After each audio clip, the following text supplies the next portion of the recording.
to the Freedom Nation podcast with Jeff Kickle. On this show, Jeff shares his expertise in financial and retirement planning from a different perspective.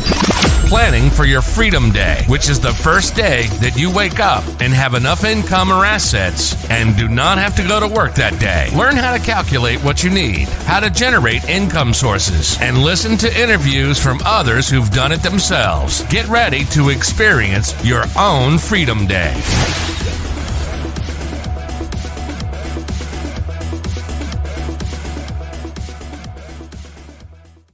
Hello, Freedom Nation. This is Jeff again. Welcome to a new season and a new episode of the Freedom Nation podcast.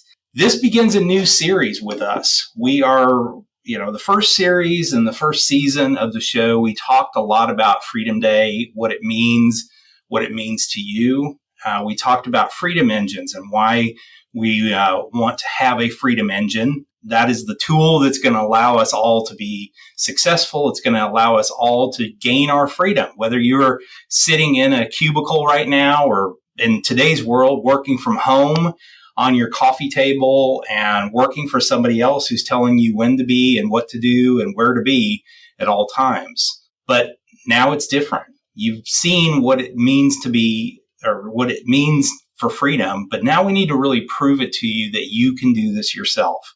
We can prove it to you that you can get your own freedom. And unfortunately, nobody's going to give you your freedom. You're not going to be able to get your freedom unless you take it yourself, unless you create your own luck, unless you create your own opportunity. So what we'll start with now is we're going to talk about freedom engines and specifically starting a business. That's going to be the next several episodes. We're going to talk about what it takes to start a business today. We'll be interviewing people who have done just that, who've gone out. Some literally have always had their own business. They started right out of high school, didn't go to college, and they created their own businesses. Others who were like me, who spent 25 years working for other people and then finally went and did my own thing. So you really just have to figure out who you are and where you are in life. If you're listening to this and you're in high school and you're saying, you know what, I don't really ever want to work for somebody, then don't. Go out and figure this out. Go out and start a business. You have less risk when you're younger than what you are when you're older. However, whatever time it is in your life, I don't care if you're 65 or you're 15 right now, you have the ability to gain your freedom. You have the ability to create an opportunity outside. So in my life, I've started now 12 businesses, 7 of which failed miserably and 5 of which actually succeeded. And I started to come up with a formula a few years ago that has helped me to start several businesses that have succeeded. So when I started building businesses, I started looking at, I want to start a business. I'm interested in this. I'm going to create a product for everybody, and then I'm going to go. And a lot of those businesses failed. One, because I didn't have the commitment. If you're going to start a business, if you're going to have your freedom or you're going to create your own freedom, you have to have a commitment. And you have to be so committed to that it almost kills you if you don't do it. So the first rule that I have for starting a business is you've got to solve a problem. That is one of the biggest challenges that people have. They want to start a business, but they don't really solve any problems. So, when we think about businesses, let's go back to a very simple business, creating hamburgers. When the McDonald's brothers created their restaurant out in California, they created a strategy for delivering food at a faster rate and a more efficient rate. That's what they did extremely well, and they did it extraordinarily well. They literally choreographed what the fastest way that they could create a hamburger and get it to the customer, which was different from a time where you basically went to a restaurant, you had to sit down, you had to wait for the waitress to take your order, then you had to wait for the kitchen to cook your order, then the waitress had to bring that to you, waiter or waitress had to bring that to you, and that could take 20, 30, 45 minutes to get a meal. The McDonald's brothers came up with the idea of fast food. How can we get it to you as quickly as possible? And they literally choreographed. And if you've ever seen the movie The Founder, it really lays it out, showing where they actually put on the ground a bunch of painter's tape, and they laid out all the rolls that were in the process of making hamburgers and shakes and everything else. And that's what they used as a means of creating this really simple, very strategic way of getting food to you as fast as you possibly can. And that was the one thing that created fast food. And for those of us that are in a fast moving world, sometimes that's our best and fastest meal we could get, is quickly go through a drive-through. You're out of there in 20 or 30 seconds and you're moving on. And most fast food places actually measure the time that when you get into the fast food line and when you get out of it, they measure that time. And that's how they judge how efficient their process is. Now, Ray Kroc took it to the next level. He took that idea, partnered with the McDonald's brothers, and eventually bought them out. But he just took that to the next step, which was, okay, how do we bring this to the masses? How do we franchise and get this out to more and more places now that we have a good, solid concept? So that solved a problem. How do we get food as quickly as we possibly can? That's what you need to be able to do. You need to look for where there is a problem and then come up with a solution to solve that. If you're just coming up with a better way of doing something, an improvement offer is never a good offer. It doesn't really excite people. It's doing something radically different. So think through that as you're coming up with whatever you're going to sell, whatever you're going to offer. You need to make sure that that is not just an improvement on something better. It's not a better mousetrap. It's not a faster burger. It's not whatever. It is something that people have an issue with, people have a problem with, and you are solving that problem. So where do you come up with that idea? Well, if you're coming up with a physical product, when I was selling on Amazon, we did this.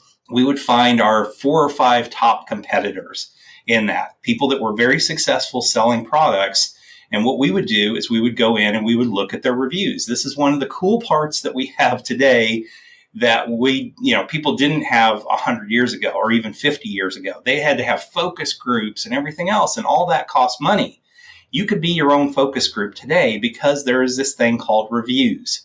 So look at whoever your top competitor is, go out there and look at not their 5-star reviews, not their 1-star reviews, because those are the extremes, but look at the 3 and 4-star reviews. Those are the people that are saying, I really love this product and it would be perfect if they would do X. Take notes of those things. That X factor, that if they would do X, figure out what they're doing extremely well, which people usually tell you in the reviews, but then they'll tell you, God, I wish it would just do this. Then all you got to do is create a product that has all the good parts plus that X factor, that one thing that people really, truly want. So that is your first challenge, is whatever you're thinking about, whatever ideas you have, go out there and look at reviews, either product reviews on Amazon or Google reviews or Yelp reviews or whatever, and look at the things that people really want or they're asking for in their reviews. Now, the next step in the process is to test your idea on real people. Don't just create a market or create a product and take it to market. Go out there, come up with an idea, test it on real people, and see if it is something that they're interested in. This is the opposite of the way the world used to be done. The way the world used to be done was people created a product and then they would shove it down your throat with marketing. And that was fine and dandy back in the day when a few big competitors were out there and you didn't have a lot of small market competitors. The one thing that has changed with the world today, with our gig economy, with our internet economy, with all the things that we have, we can have our own radio station, just like I have here. The Freedom Nation podcast is a radio show. 20, 30, 40, 50 years ago, this would have been a radio show, and I would have been at the mercy of some channel or some radio station if I wanted to get my message out. Today, I have a Yeti microphone, I have a computer, I have video when I do video podcasts, and all of that was for under $600 that I can own my own radio station. I can use Podbean to put this up, and it becomes a distribution channel to the network. My distribution channel, which used to be called syndication, now I can syndicate my radio channel or my radio show to multiple places. So you now have the ability to test your products. You have the ability to do things at a much cheaper cost than it used to be for companies years and years and years ago. So you've got to test these on real people. Come up with an idea. One of the best places that I've found, and one of the programs I work with, is a local incubator program. And that program is based on a book called Lean Startup. Lean Startup talks about this, creating a product first or an idea and then testing that product on real people. What is the benefit of doing that? A couple things. One, you see if people actually have interest. So let me give you a story about my co-working spaces. When I first started my co-working spaces, I really didn't know much about co-working spaces. I had gone to visit a couple of them. I had the concept or the idea in my head of what it was. And for those of you that don't know what a co-working space is, because I didn't, it's a shared office space. And it's a shared office space that has different levels of shared office. So it's not just an executive suites where you just rent offices out. It is a combination of people who really just need a place to work, in different from being at a coffee shop or working from home. They just need a place to come into that's got good internet, access to power, free coffee, maybe snacks, those kind of things, and an environment where they can interact with others. Either just to interact and get to have a few friends, kind of like we have when you go to the office, or the other side of the coin, people with different businesses that are coming in and looking at it and saying, hey, I want to partner with other people that are in businesses and I want to work with them. So when I started my co-working spaces, I didn't start with, well, I'm going to find a building, I'm going to create the space, I'm going to go out and, then find people to come into it. What I did is I tested my idea. And this just happened to be in November of 2015. It was about 2 weeks before Thanksgiving time. And my business partner at that time and I came up with this idea. We had gone and visited a few co-working spaces, and we came up with a concept or an idea of what this potentially could be. We created a logo, we created a brand, and then during the week of Thanksgiving, I decided I was going to test our idea on Facebook. So what we ended up doing was we created a fake web page. I literally went out and went to a picture gallery, online or a free image site. I grabbed a whole bunch of pictures of co-working spaces that sort of looked like they went together. And then I created a one-page landing page. And that landing page was off of a template for, I think, an apartment complex or something like that. Just replaced the pictures of apartment complexes with what looked like the same co-working space, wrote a little bit of copy for it, had a one opt-in on that page that said, hey, we're coming soon. If you're interested, give us your name and email and phone number, and we'll contact you when we're ready, and we'll keep you up to date with what's going on. During the week of Thanksgiving, I decided to use, I literally took $500 and I tested our idea on Facebook with a radius of about 10 miles surrounding where we thought we would be. We knew the town we were going to be in, and we just did a 10-mile radius around there, and we tested our idea.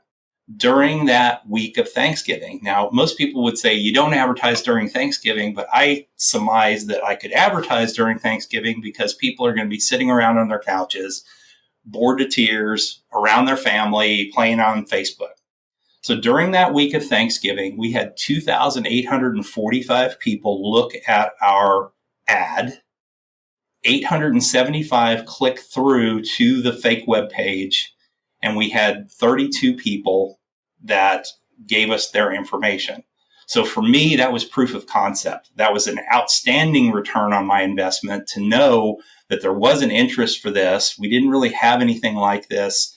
I did have one competitor that came to market a few weeks before I did, or a few months before I did.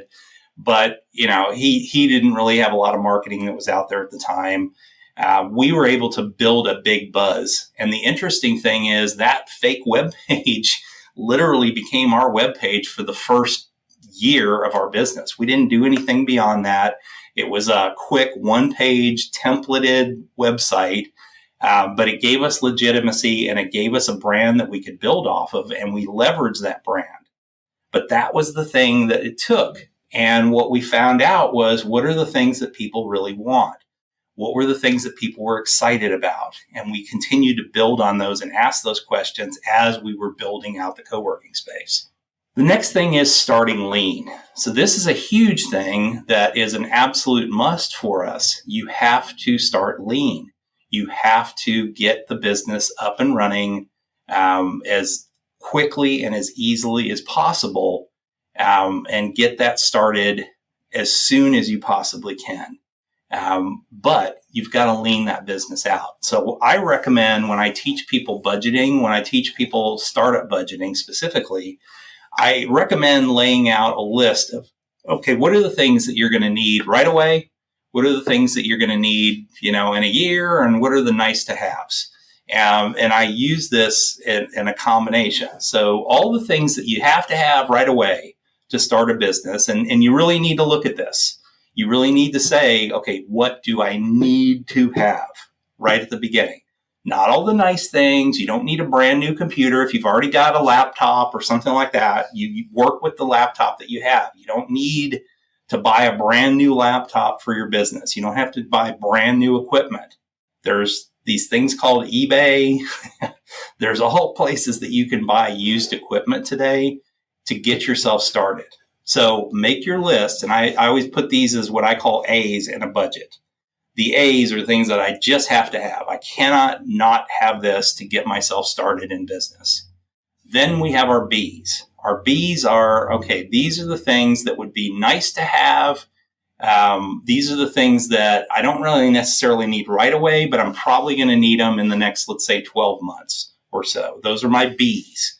So I don't get into my B's until I'm making revenue and until I'm profitable. That's the most important part with business, is so many people get started and they build an unprofitable business right away, and it becomes a habit. So having a habit of being extraordinarily lean from the very beginning is extremely important. And some of that leanness needs to be put towards marketing.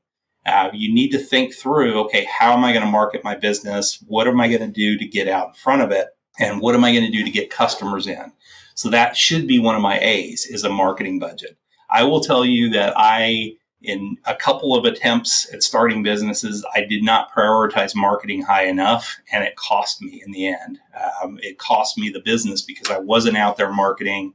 And some of marketing can be done guerrilla marketing, and a lot of it should be done at the beginning as guerrilla marketing, where you're just out there humping it. You're going on, if there's opportunities to network on virtual things, which there's a lot more of today after the pandemic, going out there humping it, going to networking groups, going to chambers of commerce, getting that first set of customers, getting in front of the right people, is extraordinarily important, and that costs money. So you need to prioritize that.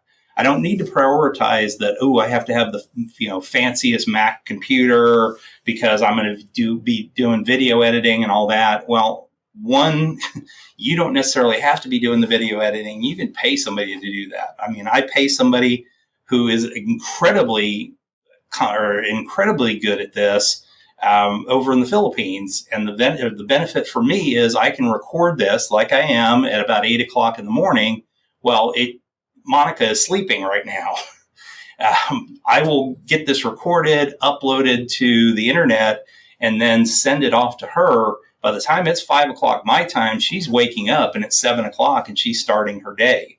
So the ability to kind of work 24 hours around the clock helps us get to market faster. And because of the differences in economies and everything else, I don't have to pay her as much as I would have to pay somebody that's here in the States with me. That's not saying that, I'm underpaying her. It just means that, in her economy, the dollar goes a lot farther than it does here in my world in Texas.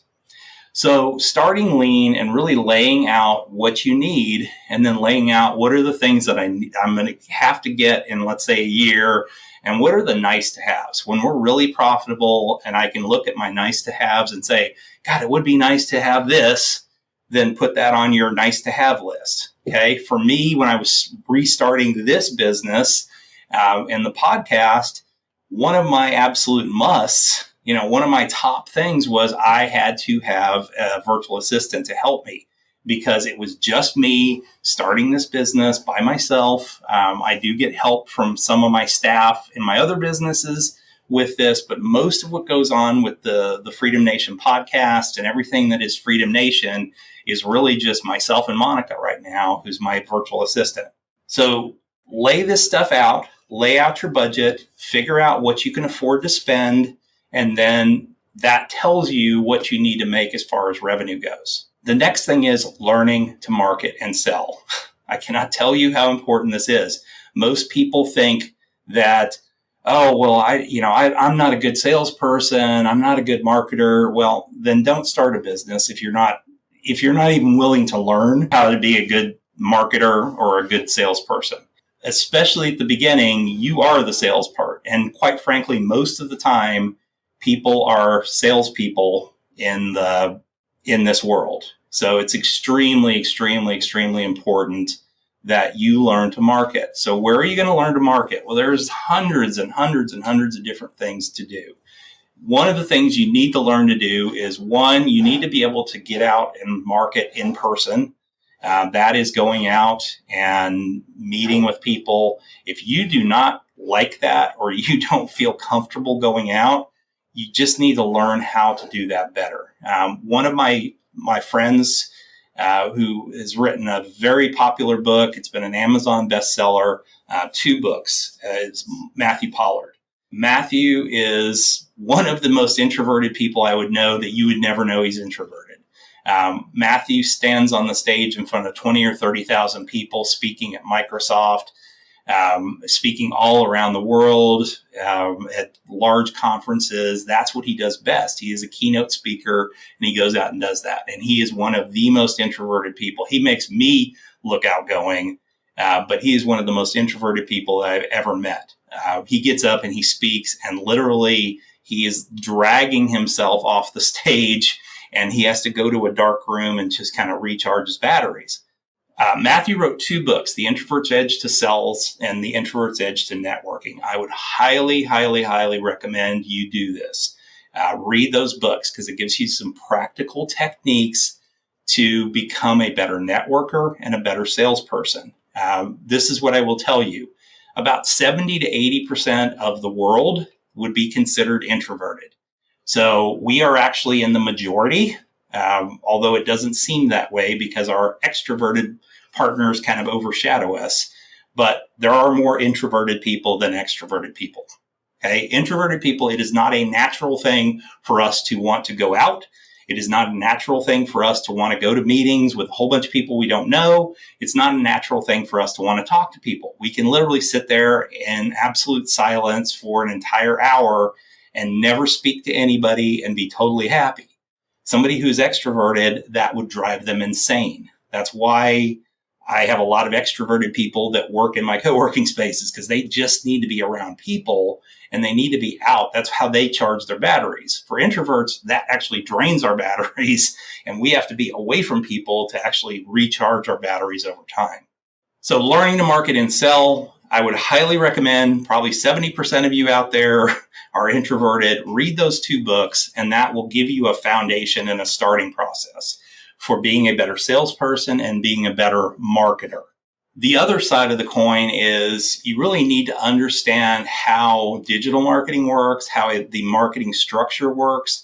And what I would tell you right then and there is there are 3 books by a gentleman named Russell Brunson.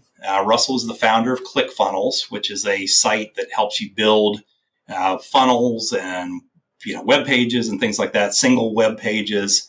Those are all wonderful, wonderful tools to use, but you need to understand how to use your tools.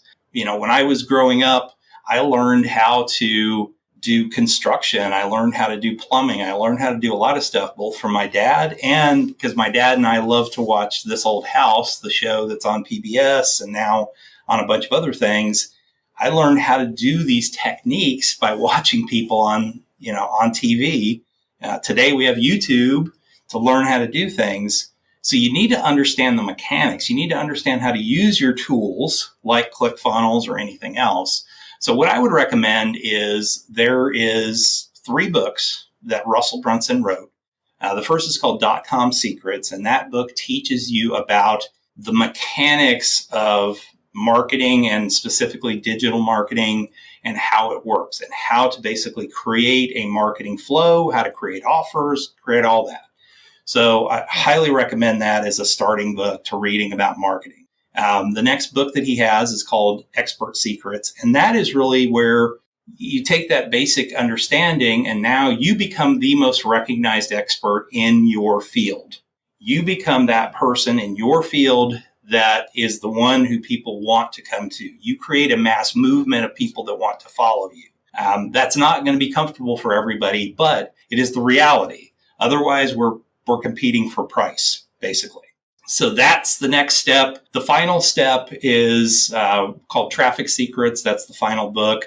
Russell's Traffic Secrets is a phenomenal book that really kind of wraps all that stuff together and teaches you how to drive traffic to your website or traffic to your funnels and how to find the people that can help you grow your business. So those books, all of these books, I'll include a link in the show notes page. I would encourage you to go to them. The three secrets books from Russell, there'll be a link that takes you to a special offer that you can get that book for free. You just have to pay shipping. So I'd encourage you. That's a great way to get it. If when you get that, Russell offers you the ability to buy all 3 books together, take that offer because you'll never get it cheaper. You'll never get it cheaper than that. And it also comes with another book that's kind of a workbook. So these are all hardbound. They're the latest editions. And I'd highly, highly, highly recommend that you buy them because it is the cheapest marketing education you're ever going to find. We've got our idea. We've got our business launched. We're learning how to market and sell. Other thing you need to understand about business is it's not always hearts and roses. It's great at times. The first 12 months of a business are absolutely awesome. It is just a wonderful thing because you're out there doing what you want to do. You're building a business. And then you get to about month 18. Between months 12 and 18, it's starting the rose petals are starting to darken and fall off the stems. And it's getting harder and harder because, the first year you don't make any money and you're really trying to grow your business. The second, going into that second year and really around month 18 is really when I refer to it as the suck. You are working your tail off. You're not making any money and you start to wonder, why am I doing this? Why don't I just go back and get a job and work for somebody else? This is the point when, in my observations of 6 years working with entrepreneurs, this is the point where they either give up or they suck it up. So you either suck it up, go through the suck, push hard, get through month 24, which is year 2 of the business, going into year 3. And if you can survive that 6-month period, that 6-month suck, and get to year 2, or get to year 3, it gets easier every year after that. Now, it doesn't mean that your business is still going to be successful. Doesn't mean that if you can just make it to year 3, it'll be successful. I just say it gets easier because by that point, if you've done it right, you're actually starting to make a little bit of money. So you're not having to work quite as hard as you were, and you're getting paid for your efforts a little bit more. What happens after that is you might still continue to work hard, but you're going to make more and more and more and more money because you've started to show that you're going to be around, and customers that know you in person are like, okay, they're going to be around. I want to continue. I want to work with them now. I didn't want to work with them when they were brand new. this is your opportunity to make it. I've been in the financial services for 25 years. This is where I've seen almost everybody in the financial services bail out, is right around that 18-month period. That's too hard. And by year 2, they're gone. They either run out of money or they just run out of patience and they get out of the business. So suck it up, Buttercup. Get through that month 24, and I promise you it will start to get a little bit easier. You're going to learn how everything works, and you're going to start to make money, and you're going to have that staying power that keeps you around in business. The last piece of advice that I have for starting a business is that you have to have a greater purpose. It can't just be about making money. It has to be about doing something. One of the things that you will find, especially that has come as a result of the millennial generation, is they want to see that a business has a greater purpose beyond just being there and being a capitalist monster and making money. They want to see that there's a purpose behind what you do. So you need to communicate that purpose. There needs to be something else that drives you. It's taking care of your family. It's taking care of the community. It's giving back to the community as part of it. When I recently launched my solar company, I laid this out from the very, very, very beginnings. Before I even started the business, I put together a little bit of a manifesto for myself that we wanted to help our associates. We wanted to help our customers. We wanted to be there for our community, and we wanted to be there for the environment. We wanted to make sure that we built a business that covered all 4 of those things. So 10% of our profits that we make, even at the very beginning of the business, it was designed in there, 10% of our profits give back to the community, and specifically give back to the budding entrepreneurial community. So I work with a lot of incubator programs where I'm working with kids in high school that are learning how to do business. I want to give back to that. I want to be able to give scholarships to those kids that want to go on to higher education, to improve themselves, and they may or may not have been able to. I want to be able to do that for them. So that is a higher purpose that I have. That business, I don't really need the money from it, so I'm giving a portion of that to the people that need my help over time. I'm giving money, I'm giving my time, my effort, everything else to the incubator communities, to those budding entrepreneurs. I teach people how to do marketing and everything else. And I don't charge them as much as I could charge them because I believe in helping someone get to where they want to be. So you must have a higher purpose to your business. So those are the things that help you to build a successful business. That's what you need. That's what it takes to start a business. Those are the elements that you need to. So I would save this show and I would go back to it time and time and time again. Some of the resources we talked about are going to be down in the show notes page with the links to them. Just go ahead and click on the links. That'll get you to where you need to be. And I would tell you to put in your time. Put in the time to learn marketing. Build a good budget that you can work from. And most importantly, you've got to just build that intestinal fortitude. When it begins to suck, just put your head down and keep going. That's what will help you to continue to be successful. And I promise you, if you just do that, you will be successful over time. I can't promise you that you're going to have a successful business, but I will promise you that it will make you more successful. You will have that opportunity. This first business or this first freedom engine that you create may or may not be the one that gives you your total freedom, but it's a start. And it's one of those things that you need to look at, build that business. And then if that is not the one, maybe you need to tack and move to a different one. One of the gentlemen that I just interviewed that will be on the next episode is a gentleman named John Pamploni. John is the master of pivoting to other things, and you'll love his story. So that's going to be our next episode coming up. So I hope this was helpful for you today. Subscribe to the channel wherever you're at, wherever you're listening to this, because we are going to be really barreling forward here going into season 2 of the show. I'm so excited for those of you that are listening. Let's get this together. Let's grow this stuff together. Thanks, and you guys have a wonderful day. Thank you for listening to the Freedom Nation podcast. You can find us on Apple Podcasts and all the major channels. Wherever you're listening, please subscribe to the channel and leave a rating and review. If you have friends and family that could benefit from their own Freedom Day, please share with them. Finally, join Freedom Nation by following us on Facebook, Instagram, and Twitter.